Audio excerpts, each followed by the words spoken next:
හැබැයි මේවා හංගන්නේ අද අවුරුද්දක් වෙලා තියෙනවා. අද ඔබතුමන්ලගේ ජාත්‍යන්තර සම්බන්ධතා තියෙනවා නම් ඒවා පාවිච්චි කරන්න.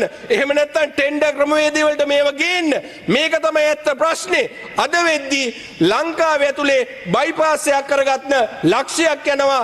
මේ නයිවී ටික නැහැ, බෙහෙත් ටික නැහැ. ඒ අතරේ කාවින්ද ජයවර්ධන මැතිතුමාට අවසන් කරන ගරු මන්ත්‍රීතුමා ගුණාත්මක ක්වොලිටි ප්‍රොඩක්ට් එකක් බෙහෙත් ගේන්න අවශ්‍ය ලැබ් එකක් ස්ථාපිත කරන්න අවශ්‍ය පෞද්ගලික මන්ත්‍රී යෝජනාව ගෙනා පිළිවෙත. බොහොම ස්තුතියි. ඊළඟට පිළිතුරු කතාව වෛද්‍ය හංසක විජයවැනි ගරු එමෙතුමා, ඔබතුමාට විනාඩි 10ක් කාලයක් තිබෙනවා. ගරු මන්ත්‍රීතුමනි ස්තුතියි. ඇත්තටම මේ පාර්ලිමේන්තුව මෙහෙම කතා කරන තැනක් බවට පත්වීම ගැන අපි සතුටු වෙනවා. මොකද ලැබ් එකකින් ටෙස්ට් කරලා ගන්න ලැබ් එකේ ගුණාත්මක භාවය ගැන තමයි අද අපි කතා කරන්නේ. නමුත් අපිට මේ පාර්ලිමේන්තුවේ හිටව මිනිස්සුම තමයි ලැබ් එකකින් නෙවෙයි කිසිම ටෙස්ට් එකක් කරන්න නැතුව ස්පෙෂල් පාත්වේ එකක් හදලා බෙහෙත් නැති වතුර බෝතල් ලංකාවට ගෙන්නපු කට්ටිය හිටව පාර්ලිමේන්තුවක්. ඒ වගේම මේ පාර්ලිමේන්තුව ඇතුලේ තමයි එහෙම ගෙන්නපු මිනිස්සු එහෙම ගෙන්නලා මිනිමරුවට පස්සේ දෝෂාභියෝගය ආවට පස්සේ පාර්ලිමේන්තුවේ බහුතරය අත්උස්සල් ඉවරලා ඒක අනුමත කරේ විශ්වාස භංගනවම ඒක විශ්වාස භංගයට විරුද්ධව ඡන්දේ පාවිච්චි කරලා ඉවරලා ඒක හරි කියලා අනුමත කරපු පාර්ලිමේන්තුවක්. එහෙම ඡන්දේ පාවිච්චි කරපු മന്ത്രിවරු අද ලොකු සංවර්ධනයක් ලැබලා තිනවා. ඒක බොහොම ස්තුතියි. සහ අපි උඹා සතුටු වෙනවා. අපි ගත්තාම ඇත්තටම අපිට NMR එක ගැන කතා කරනකොට ගොඩාක් දේවල් කතා කරා. NMR එකට සමහරු කැමති නැහැ. ඒක කැමති නැති වෙන්න හේතුව තමයි NMR එක තමයි ලංකාවේ ඖෂධ සම්බන්ධ වූ නියාමනය කරන ආයතනය. සමහරු හිතාගෙන ඉන්නවා ලංකාවේ Tamanට කැමති ෆැක්ටරියක් දාලා Tamanට කැමති විදියට බෙහෙත් හදලා ඉවර වෙලා ලංකාවේ මිනිස්සුන්ට ඒ බෙහෙත් දෙන්න. ඔය ඉමුනොලොබින් බෙහෙත හැදුවෙත් ඒ වගේ. එක පැත්තකින් ලේ දැම්මහම අනිත් පැත්තෙන් බෙහෙතයි කියලා තමයි හිතාගෙන හිටියේ. ලේ දැම්මද කියලා දන්නේ නැහැ. එහා පැත්තෙන් ආයේ වතුර බෝතල්. එහෙම තමයි ලංකාවේ දේශීය කර්මාන්තය කියන එක හැදුවේ. අපි ලංකාවේ දේශීය කර්මාන්තය හදන්නේ යම්කිසි ප්‍රමිතියක් සහ වැඩපිළිවෙලක් ඇතුව. ජාත්‍යන්තර ප්‍රමිතීන් වලට අනුකූලව. ඒක තමයි දැන් තියෙන වෙනස. එතකොට මේ NMR එකට අදාළ ලැබ් එක ගැන තමයි අපි අද කතා කරන්නේ. ජයවර්ධන මන්ත්‍රීතුමා ඉදිරිපත් කරපු යෝජනාව ඉතාමත්ම හොඳ යෝජනාවක් සහ දැනටත් අපි ක්‍රියාත්මක වෙමින් පවතිනවා. මේ NMR එකට අදාළ ලැබ් එක ගත්තාම මේක මේ එක සැරේ මේ අපේ ආණ්ඩුව ආවට පස්සේ පහළ වෙච්ච එකක් නෙවෙයි. මේ ලැබ් එකේ ඉතිහාසය 1990 දක්වා දිව යනවා. එතකොට 1990 ඉඳලා මේ දක්වා ගත්තාම මේ දක්වා වෙච්ච සංවර්ධනයේ කතාව තමයි ඔය කිව්වේ. අවුරුදු 35ක සංවර්ධන කතාවක් කිව්වේ. ඒ සංවර්ධන කතාවේ අපි අවුරුද්දක කාලයක වක්කීම දරනවා. නමුත් මේ අවුරුද්ද කාලේ තමයි ඒ ලැබ් එකේ තියෙන ටෙස්ට් ප්‍රමාණය දෙගුණයක් කරන්න පුළුවන් වුණේ.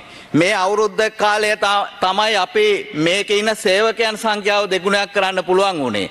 ඒ වගේම මේ තියෙන අවුරුද්ද කාලේ තමයි අපි පළවෙනි වතාවට මේ NMR එකට ජාත්‍යන්තර ප්‍රමිති සහතික ලබා ගැනීම සඳහා ඌ පාත්වේ එකක්. එහෙම නැත්නම් වැඩපිළිවෙලට අනුගත කරන්න පුළුවන් උනේ.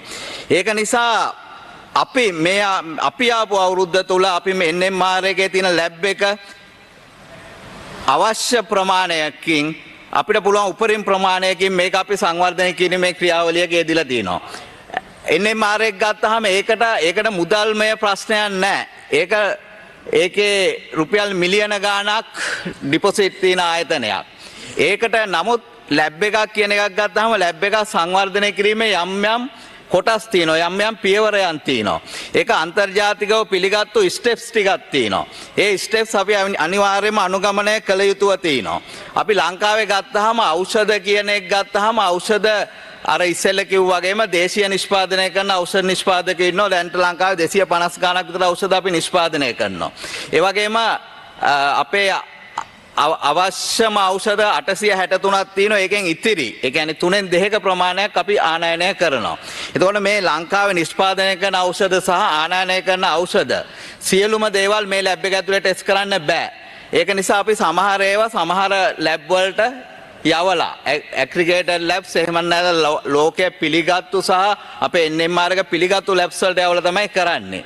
එතකොට යම් කිසි ලැබ් ටෙස්ට් ප්‍රමාණයක් තමයි දැනට මේක අපි කරන්නේ. අපි එකක් තමයි අපි බලාපොරොත්තු වෙනවා මේ ටෙස්ට් කරන ටෙස්ට් වල ඇග්‍රිගේෂන් එක ගන්න. ඒ කියන්නේ ජාත්‍යන්තර ප්‍රමිතිය සහිතව මේ ටෙස්ට් වල ප්‍රතිඵලය ලබා දෙන්න. අනිත් පැත්තට අපි උත්සාහ ගන්නවා මේ අපි ටෙස්ට් කරන ප්‍රමාණය වැඩි කරන්න.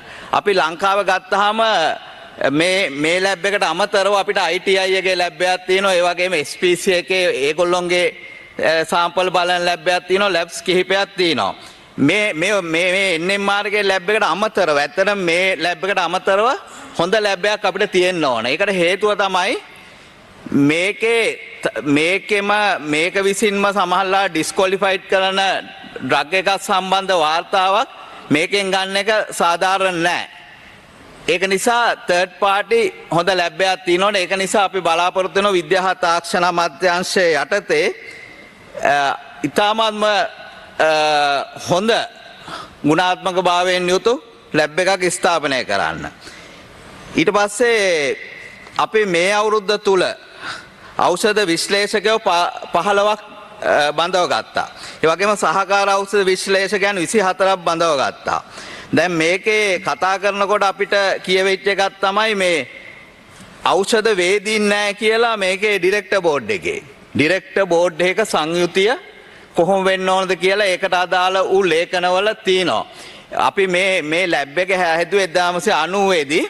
ඊට පස්සේ ඖෂධ නියාමන අධිකාරිය ලංකාවේ පිහිටුවන්නේ 2015 අවුරුද්දේ. ඒතකොට 2015 අවුරුද්දේ පිහිටවනකොට ওই NMR එකේ එහෙම නැත්නම් ඖෂධ නියාමන අධිකාරියේ කවුද ඩිරෙක්ටර් බෝඩ් එකේ ඉන්න ඕන කියලා ඒ ඇක්ට් එකෙන් තමයි දක්වලා තියෙන්නේ. ඒතකොට ඒ ඇක්ට් එකේ දක්වපු නීත්‍යානුකූල පිරිස් ඉන්නවා.